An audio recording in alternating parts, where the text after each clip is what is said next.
I recently did another collection buyout that had some absolute bangers like these two in there, but also, as you all know, we have a ton of Switch pickups to get to. Hello there, everyone, and welcome back to the channel. It's-A-Mii here. Today we're doing another collection update. So yeah, I got very lucky over the past month or so and got my hands on another collection. Not quite as big as the one I bought back in August, which had a ton of GBA and N64 games, but still pretty big. He did have a ton of other games as well, but we'll get to that in a little bit here. We'll start off with the new Switch releases and then get into that collection towards the end of the video. Starting off with something I already did an unboxing of, but I did pick up the Hyrule Edition Nintendo Switch Lite. It is a very, very beautiful console. Very happy to have this in the collection. Definitely check out my unboxing of this if you missed it. Yeah, very happy with that. That's my second Switch Lite. I don't use my Sword and Shield one very much anymore. That's mostly my girlfriend Olivia's now. She uses that for everything she plays. So the Hyrule Edition Switch Lite will now be the one I play while we're laying in bed or something like that, right? But also with that, of course, we had Echoes of Wisdom itself released. This just came out a few days ago. I already posted my review of this, so if you want more in-depth thoughts, go check out that. I like the game. I don't love the game, but for more elaboration on that, you can check out my review. And then we get into our other new releases for the month, starting off with this game right here, Captain Velvet Meteor, The Jump Plus Dimensions. This is a random one. So this one is published by Red Art Games, and I've had my eye on it for a while, not because I think the game looks that good or that special or anything, although it did weirdly review pretty well on Metacritic, I believe. So what this is, as far as I'm aware, it's a tactics game that uses a bunch of IP from Jump Plus or Shonen Jump Plus, which is their online kind of way of distributing manga. So it's not from Weekly Shonen Jump, where, you know, Naruto ran and Bleach ran and Dragon Ball, right? It's not from that. It's not where Jujutsu Kaisen lives. It is where all of their online-only manga lives, so like Kaiju Number 8 and Spy Family. And those are the only two I recognize on the cover here. It's a bunch of Jump Plus manga represented in this game, which is just such a weird way to go. Like, what a weird angle. You have Kaiju Number 8. You have that at your disposal, and you make this. I guess the real answer to why they did that would be it's actually developed, or at least partly made or funded or something, through Shueisha Games, which is, of course, Shueisha, they're the company that runs Shonen Jump. So I guess they started this whole new games branch, and I don't know, this one was announced, I think, like a year or two ago. I think it might have come out digitally about a year ago, but as someone who loves anime games and seeing, okay, it looks like Spy Family's in here, Hell's Paradise, Summertime Rendering, Kaiju Number 8, I was just very intrigued by this. I had to pick it up, and maybe I'll do a video on this, because this is like this is a really weird game to even exist. Next up, I'm really excited to jump into this. I never played it on the Wii, so to have it remade on Switch by Purple Lamp, the team that brought us the Bikini Bottom Rehydrated, as well as the Cosmic Shake, is super exciting. But here we have Epic Mickey rebrushed from THQ Nordic and Purple Lamp.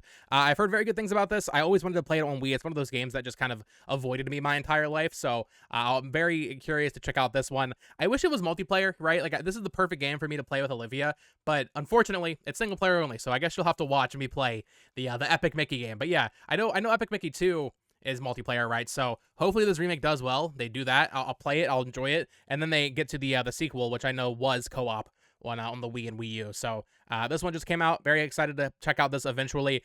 Best Buy actually sent me my copy like 2 days early. I didn't even realize it was in my mailbox. And like a day later, I checked and I was like, oh, you're not supposed to be here yet. But unfortunately, I was busy with Zelda, so I didn't have a chance to crack it open. But now that I'm done with the Zelda, I should be able to play this bad boy here soon. And on the flip side of that equation, Best Buy actually sent me this game a few days late. I've heard not good things about it. It looked very promising. I played a few minutes of the demo, and I thought, you know what, the demo seems fine. But here we have Ray Nodis from NIS America, and I believe the developer is Furyu.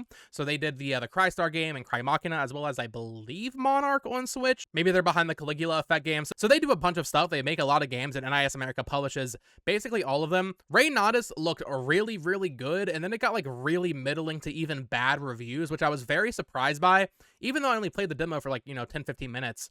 It seems solid enough. Maybe it just really falls flat after you get through the tutorials or something, but from what I played, I liked it. The visuals are nothing like amazing, but it's nice. It has this cool, like, future Tokyo kind of setting. There's Neo the World Ends With You stuff in there. Like, to see this game get such poor reviews was very surprising, but I'll have to make that decision for myself when I get to it eventually. I'm not sure when that will happen now, because as I'm recording this, game I was not really excited for this year is coming out, Sword Art Online Fractured Daydream. I played the beta for that, and like I'm just like super hyped for that now, even though I don't care about SAO. That game was really fun. I realized it was made by Dimps, who made Xenoverse 2, so it all kind of makes sense. So that's probably going to be keeping me busy until Sparking Zero comes out. So I don't know when I'll really have time to jump into a meaty game like Ray Nodus. You know, with Epic Mickey, that's like a 10-hour game. I can do that over the weekend or something, hopefully. But with Ray Nodus, it's a long game. I don't know if I'll have time for this anytime soon, especially with how poorly it reviewed. But a lot of these new releases, in fact, all of them actually, I picked up through the Best Buy Buy 2 Get 1 sale. So it's like, even if I don't get to them right away, it was still worth it to just capitalize on that sale because that sale is so good. And then a final new release for September that I picked up. This one I kind of bought on a whim. It was only $30 new, and that is a WayForward game here. It's a remake or a revival of Yars Rising from the original Atari 2600, I believe. WayForward developed this one. Take control of the young hacker Its-A-Mii Kimura, who is hired by a mysterious patron to infiltrate the shadowy Kotek Corporation. Run, jump, sneak, and hack your way through challenges as you slowly unravel a complex secret shrouded in intrigue. I've not heard anybody talk about this one. This one was announced, I think, in an indie world back in like April or March, maybe. But this one looked interesting, and I usually like what WayForward puts out. So for $30 and also comboing it with some buy two get one stuff for some games I think coming out in October, I figured, you know what, I'll give this one a shot.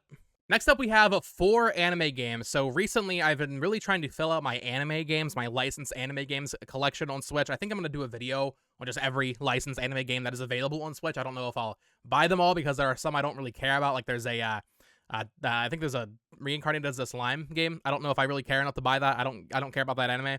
But I did recently pick up these. And I say recently, I'm actually going to, break the fog, break your illusion here.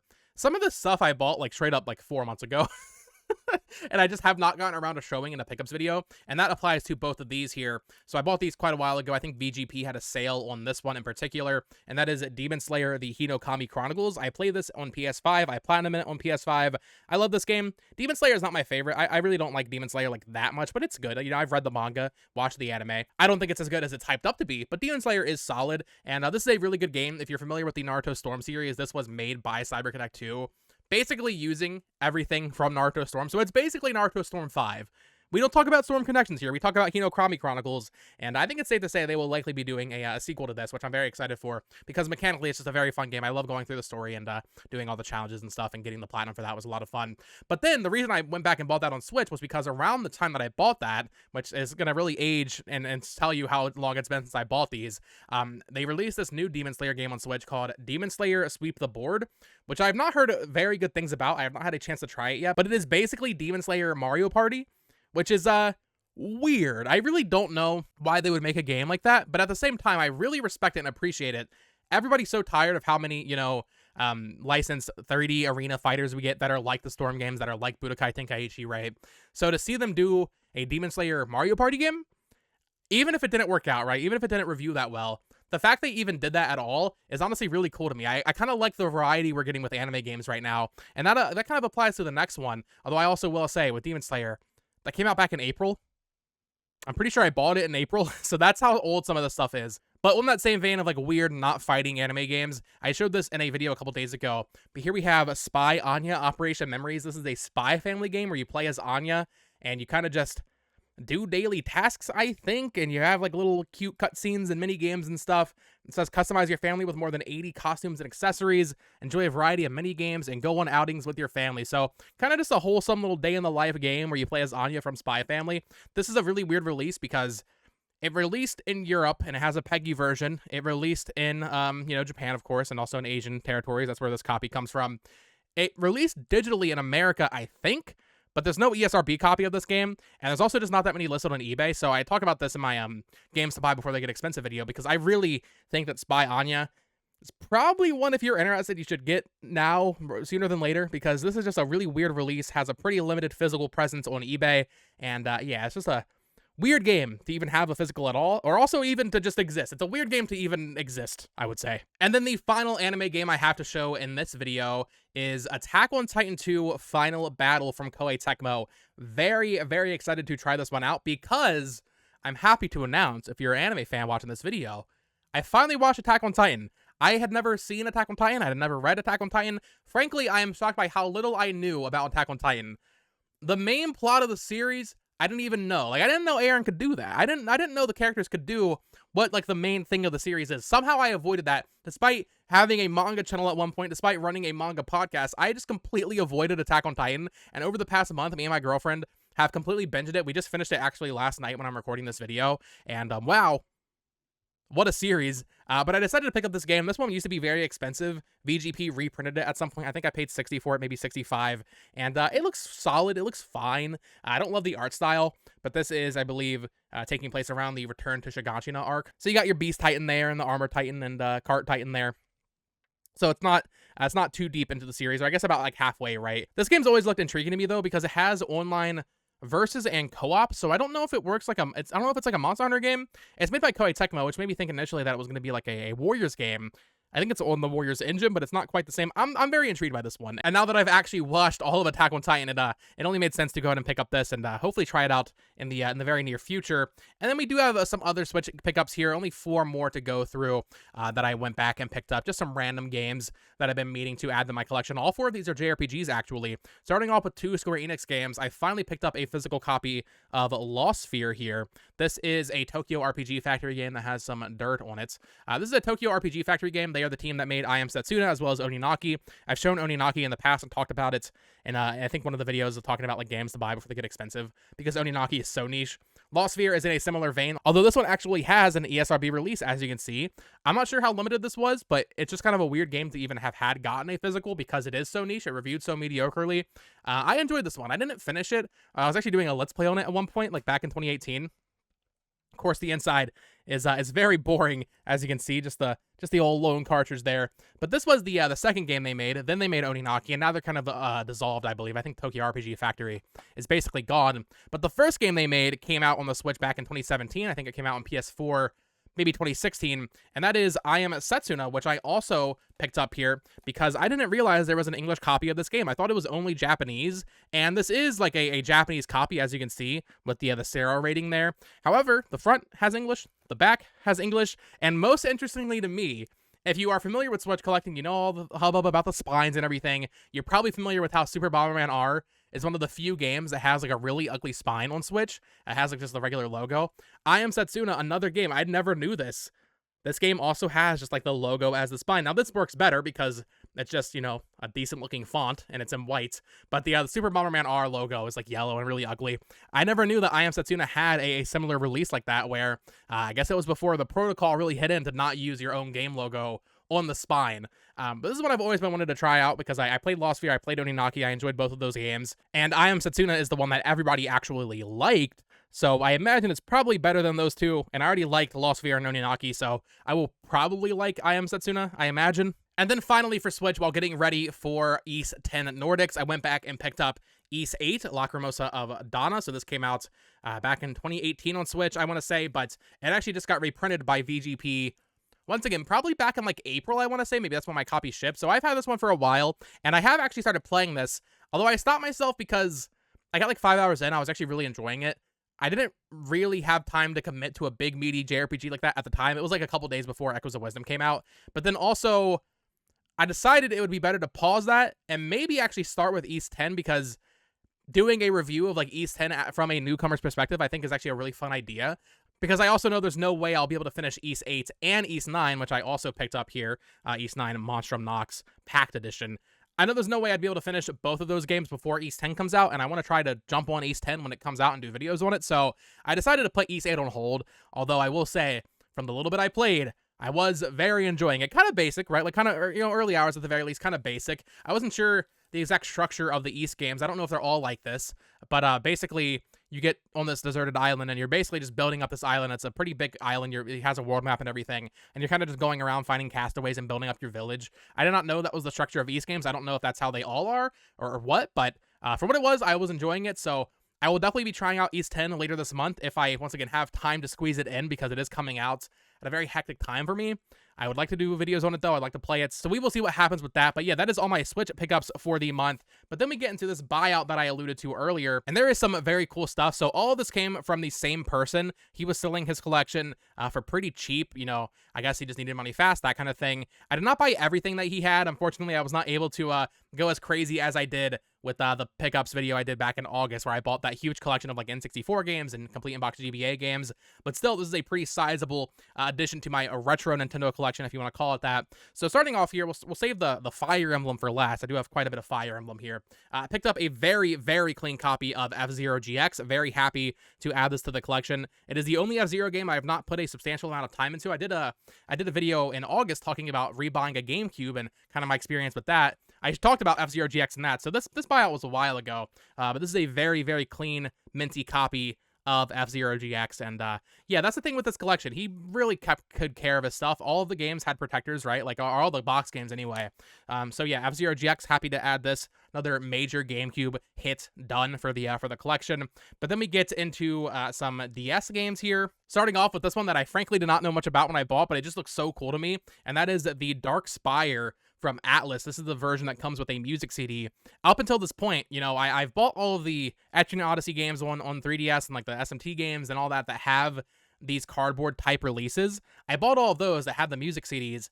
I did not realize that Atlas was also doing it on the original DS. I completely missed that. So this is called the Dark Spire, and it says here, a truly classic RPG, calling all fans of classic first-person RPGs. Parties shall be assembled, stats shall be rolled, items, weapons, and armors shall be equipped, and monsters shall be slain. This is exploration and character development in the purest sense. So this is like a very, like, just down to the basics of what a turn-based first-person, you know, dungeon crawling RPG is, and from everything I saw looking into it before I bought it, I thought this looked really cool, so I decided to pick up this. I think there is some sun fading on this side. You can maybe kind of see, not really.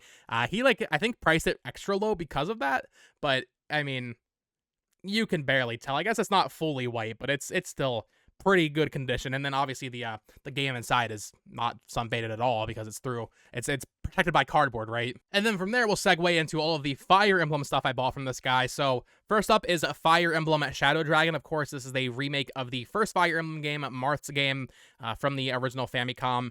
And yeah, very happy to have this. Once again, another banger DS game I did not have in the collection. I played a few hours of it. Once again, one of those things where I just don't know if I have the full time to really commit to a game this long, but it's definitely something I will get to and finish up eventually. I was enjoying it for what it was. It's actually my first time seriously playing a Fire Emblem game from before Awakening, which is funny because I've played, you know, Sacred Stones a little bit, like through the 3DS Ambassador program, I think, or maybe through Wii U Virtual Console. And at the time, I was like, okay, I'm a modern Fire Emblem fan, you know, I'm gonna accept that. I'm not gonna accept that anymore. So my plan is eventually to go through and play every Fire Emblem game, which shouldn't be too bad. I've played every game since Awakening, right? So that's probably about half of the series at this point. So I only have like another half to go through. But it's also all the older games that are harder and a little bit more archaic in design and, you know, all that. But yeah, picked up Shadow Dragon here. Very excited about that. Then we get to some really cool stuff. So this guy was clearly like a huge Fire Emblem fan. I kind of regret not buying the rest from him because he had Path of Radiance priced decently. He had some other import stuff, like I think it's pronounced Thrashia 776. He had that on Super Famicom, which is a super expensive game because it came out in like 2000 on the Super Famicom. He had that. I decided not to buy it because it was, even though he had it priced well, it was still like out of my price budget, I think, out of my price range. But I did pick up some imports from him, including this beautiful minty copy of the original Fire Emblem on the Famicom, which just looks so cool. And what's great is they actually already had protectors. I was not going to go out of my way to buy a protector for an original Famicom game, but because he already had a protector on it, I didn't have to worry about that. So this is a super cool kind of display piece for the collection as a big Fire Emblem fan. But then also, on top of that, he also had Fire Emblem Gaiden, or Fire Emblem 2. I wish I'd bought that. I didn't realize in the moment, I'm like, oh, I'm actually going to buy a bunch from this guy. So I bought the first game, and then he listed that, and I was like, I don't know if I'm actually going to go for all these imported Fire Emblem games. And I decided not to buy that. But then he kept posting, and I was like, okay, you know, I'm going to buy some more. They're really good prices. So he listed Fire Emblem and Mystery of the Emblem here. This is the third Fire Emblem game for the Super Famicom. This one's super cool, pretty clean box as well. And then finally, we have Fire Emblem Genealogy of the Holy War with Sigurd on the back there. So very cool games to add to my collection. As a, like, once again, I say modern Fire Emblem fan, I know I'll like these older games when I get to them. Obviously, I can't play these original cartridges, but like, It's really cool to have these in the collection. It's also really cool to have this awesome display now. I posted it on Twitter a while ago, but having this awesome display of all my Xenoblade stuff and then all the Fire Emblem and it all fitting kind of perfectly just looks really clean. I gotta be honest. Even as someone who has not played these older games, this setup looks dang clean. I gotta be real with you. But there was one final Fire Emblem item from this person that I bought, and that is a Switch game, a Switch Special Edition that I did not have. You might have seen it in that picture I just showed up on the screen here. But that is the Fire Emblem Three Houses Special Edition. Now, as you can see, there is a little bit of, like, scraping on the front here. It kind of blends in, though, because this little emblem here, it kind of looks like it's blending in there. But I finally picked up the Three Houses Special Edition, has the art book in there and everything else. This is the only major first-party Nintendo game I did not have the Special Edition for Switch, I would say. There's like the Smash Ultimate bundle that comes with the Pro Controller, but after getting the Xenoblade 2 Special Edition that's back there, right there, this one was really the only one I was missing. So I was like, you know what? He has it for a good price. I'm just gonna go ahead and buy it. It's the only one I'm really missing. And now I have every Switch Special Edition that is in a box that is shaped like this. If you collect Switch Special Editions, you know the Nintendo First Party formula is just a box that is this size. So to have this now is really nice. And it's also the last Fire Emblem Special Edition I didn't have at all because the older ones didn't have them. I have Echoes, I have Fates, I have even like Three Hopes I have Warriors 1, I have Engage. This was the only one I was missing. So even though Three Houses, I would say, is not my favorite Fire Emblem game, I did want to have it to complete the Special Edition Fire Emblem collection, if that makes sense. And yeah, super happy to have this now. And then finally, there were two more games he had that I bought. This one I kind of regret because I didn't realize it doesn't have the manual, so I'll have to figure out how to get a manual for this on the cheap here, hopefully. But that is Golden Sun: The Lost Age. So this is Golden Sun 2. I've played the original Golden Sun. I love the original Golden Sun. It's one of my favorite Game Boy Advance games, if not my favorite Game Boy Advance game, or like it's definitely up there, right? I've never played the sequel or Dark Dawn though, so this is one that I've wanted to pick up for a while now and hopefully play through on like my OG Game Boy Advance SP. That'd be a lot of fun. And then finally from him, this is a big one. This is a mega hitter for the GBA collection. I picked up Metroid Fusion a few months ago, maybe a month or two ago. Complete. I actually already had the cartridge, but I bought a box and manual for it. I did manage to get from him Metroid Zero Mission for the GBA in very clean condition. There's a little bit of a crease right there, right? But very clean copy of Metroid Zero Mission. So now I have both of them. I have Zero Mission and Fusion, and that feels really good. Unfortunately, this guy also had a Super Metroid, but someone else bought it before I got to him. He sold like a complete, like really clean copy of Super Metroid, I think for $150. That's a really good deal. I would have jumped on that immediately because if I bought that, I would have had basically every Metroid game. I still need to get a box for Metroid 2. I have the cartridge, but that game was like super expensive. But the goal is to finish the Metroid collection because there's not that many Metroid games. I have most of them. I have some of the spin-offs, right? So now I'm just missing complete copies of Metroid 1, 2, Super, and then I think I'm missing Prime Trilogy on Wii. I still need to get that.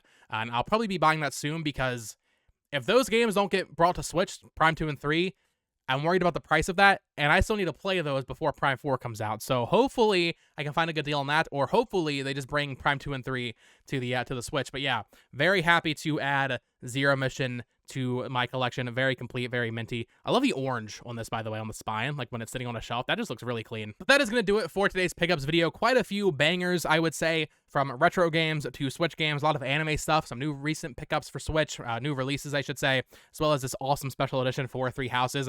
Quite an eventful pickups video, I would say. Of course, as always, let me know what you guys have added to your collections in the comments down below. I'm always curious what you guys are picking up for your Nintendo collections, or just gaming collections in general. Of course, subscribe here for more Nintendo collecting content like this 3 days a week. You guys have been killing it on the videos recently. I really do appreciate the support. And you can also follow me on Twitter at BoTalksGames. Check out my Nintendo news channel at BoTalksGames. And until next time, folks, peace.